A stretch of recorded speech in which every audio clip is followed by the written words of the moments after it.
আসসালামু আলাইকুম রহমতুল্লাহি ওয়া বারাকাতুহু। প্রিয় বন্ধুরা, আপনাদের সামনে আমি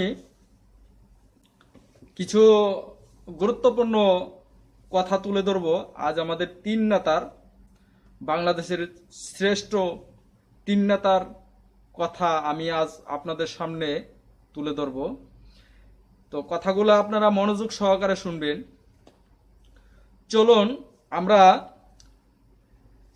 বাংলাদেশের শ্রেষ্ঠ নায়ক, একজন শক্তিশালী সবল দেশ পরিচালনা করেছেন, সেই শক্তিশালী নেতার কথা আমরা শুনব। সেই শক্তিশালী নেতা হচ্ছেন আমাদের শেখ মুজিবুর রহমান সাহেব। আমরা তার কিছু কথা শুনব। সে অতীতে কি বলে গেছে সেই কথাগুলি আমরা শুনব এবং জানব, এবং কথাগুলি আমরা বিশ্লেষণ করব কতটুক সত্যতা বর্তমান সময়ের সাথে অতীতের সাথে মিল আছে কিনা সেটি আপনারা কমেন্ট বক্সে জানাবেন। তো চলুন আমরা তার বক্তব্য শুনি। সে আমাদের এই রাষ্ট্রনায়ক কি বলে গিয়েছিল তার কথাগুলি আমরা শুনব। চলুন ভাইয়েরা। আপনারা ভালো করে কাজ করেন, ঘুষ খাওয়াটা বন্ধ করেন, দুর্নীতি বন্ধ করেন। দেশে অন্ধ অন্ধ দুর্নীতি ভরে গেছে। আমি আশ্চর্য হয়ে যাই, এত কষ্ট করে, এত ভিক্ষা করিয়া প্রায় 309 কোটি টাকা আমরা সাহায্য পেয়েছি।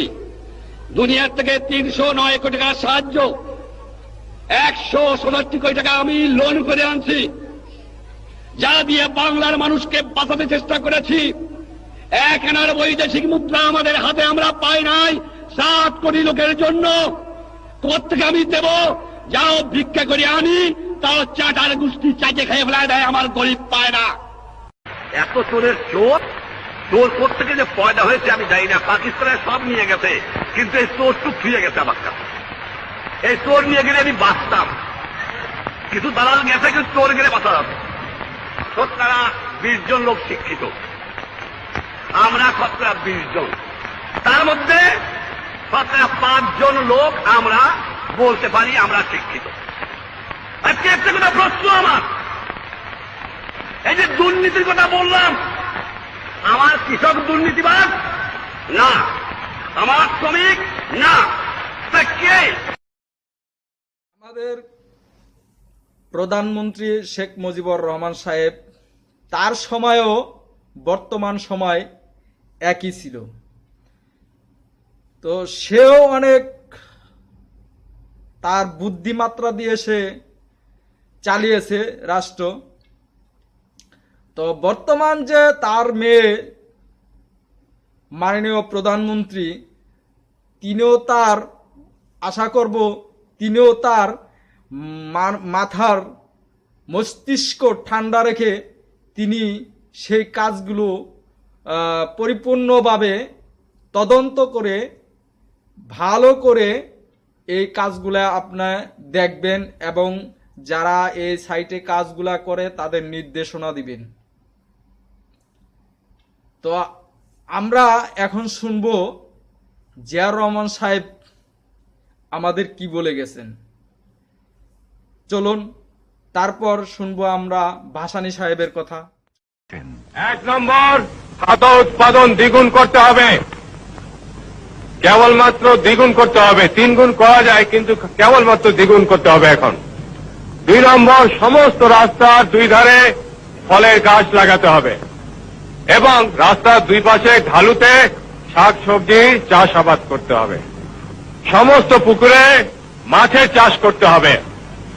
প্রত্যেক ঘরে ঘরে হাঁস মুরগির খামার করতে হবে। এই গ্রামের প্রত্যেকটি লোক, মেয়ে লোক কাজে ব্যস্ত থাকবে। মেয়েরা ঘরে কুটির শিল্প করবে এবং তাদের পরিবারের আয় বৃদ্ধি করবে। উৎপাদনের রাজনীতির প্রবর্তক জিয়া বলতেন, কৃষি আমাদের প্রধান সম্পদ, কৃষিক্ষেত্রে আমাদের ব্যাপকভাবে নামতে হবে। আমাদের জিয়া রহমান সাহেব যে কথাগুলো বলে গেছে, আজও কি আমরা তার কথাগুলো মানতে পেরেছি? কিছু কিছু ক্ষেত্রে হয়তো হয়েছে, বেশিরভাগ ক্ষেত্রে এই কাজগুলা হয়নি। তো আমাদের দেশের লোক এমনিতেই একটু অলসতা বোধ বেশি করে, তারা কাজে অভ্যস্ত খুব কম, তারা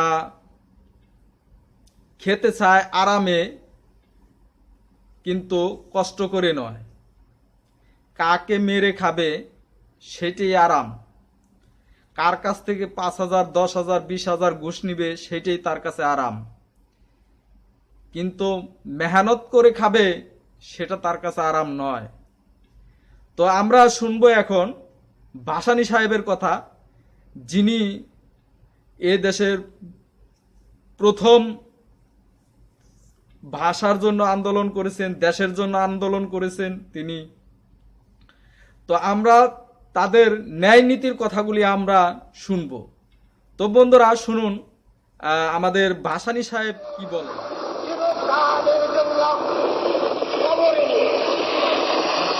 আর কোনদিন পাকিস্তান আর কোনদিন বাংলাদেশের মাটিতে পাও দিতে পারবে না। আর আল্লাহর নাফরমান, আল্লাহর দুশমন, আল্লাহর আদেশের বরখলাফ ৭.৫ কোটি মানুষ শোষণ করে কঙ্কাল সাপ স্বাধীনতা অর্জন করা খুব সহজ, স্বাধীনতা রক্ষা করা বড় কঠিন। এখন আল্লাহর মধ্যে স্বাধীনতা প্রতিষ্ঠা হয়ে অর্জন হয়ে ও স্বাধীনতা দুনিয়ার কোন শক্তি আর হরণ করতে পারবে না। এখন রক্ষার দায়িত্ব আমাদের। আওয়ামী লীগ সরকারের ভিতর, আওয়ামী লীগের ভিতর মুসলিম লীগের মতো, মুসলিম লীগ ক্ষমতায় যে ধরাকে, মুসলিম লীগ ক্ষমতায় যে ধরাকে অনৈতিক অধিকার হইতে বঞ্চিত করছে, তার ফল মুসলিম লীগ সরকার ভোগ করেছে।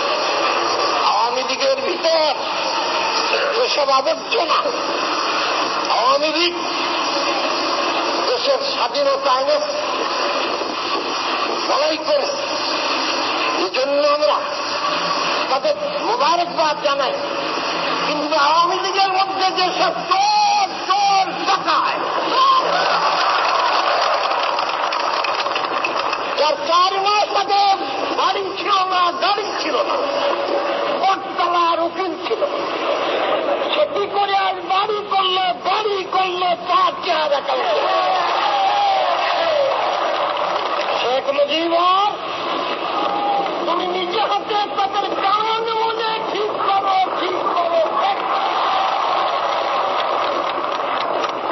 যদি না পারো সেই বুড়ো বয়স আমার হাতে ক্ষমতা ছেড়ে দাও।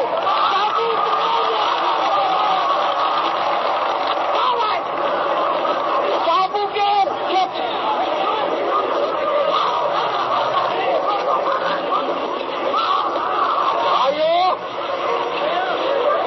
ওরা দলতরি হোক, ভুটিয়া হোক, খাগড়াই হোক, কাজী হোক, ওরার মুখে যদি কাঁচা লাগাম না থাকে, সোয়ারের হাতে যদি চাবুক না থাকে, তাহলে খোরাক রাস্তা ছুঁয়ে জঙ্গল যায়। সরকার আওয়ামী লীগের হোক, ন্যাশনাল পার্টির হোক, যে কোনো দলের, যে কোনো মতের সরকার হোক না কেন, যদি জনমতের চাবুক মানুষের হাতে না থাকে সে সরকার ঠিক পথে পরিচালিত হবে না। জনমতের চাবুক মজবুত করে ধরো, অ্যাসেম্বলির মেম্বার হও, জনপরিচালিত হবে না। শ্রেণীর মানুষ করে টাকা না বন্ধ করে। বাকি আওয়ামী লীগ সরকার বারবার ওয়াদা করে, শুধু একদিন নয়, 2 দিন নয়, প্রত্যেক দিন ভোরে উঠে রেডিওতে ওয়াদা করে আমরা সমাজতন্ত্রবাদ কায়েম করব, আমরা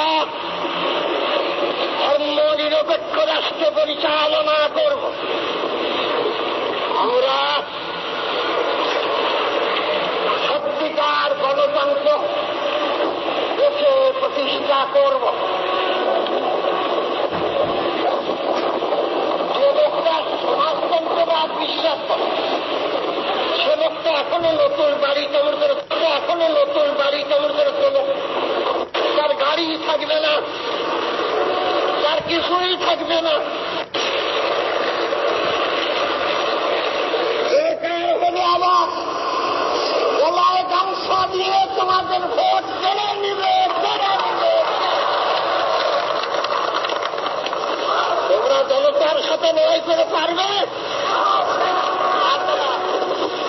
জনতার সঙ্গে লড়াই করে ইহুদি এরিয়ার খাল 12টা বাজে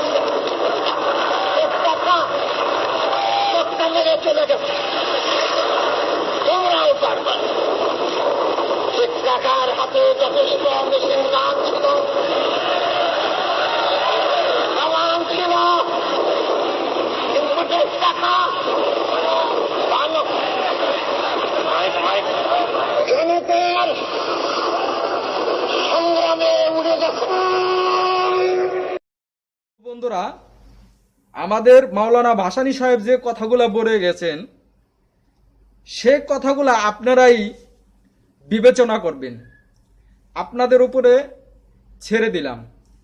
তো বন্ধুরা, আমার ভিডিওটি যদি ভালো লাগে তাহলে আমার চ্যানেলটি সাবস্ক্রাইব করবেন এবং বেল আইকনটি বাজিয়ে রাখবেন এবং নতুন নতুন ভিডিও পেয়ে যাবেন।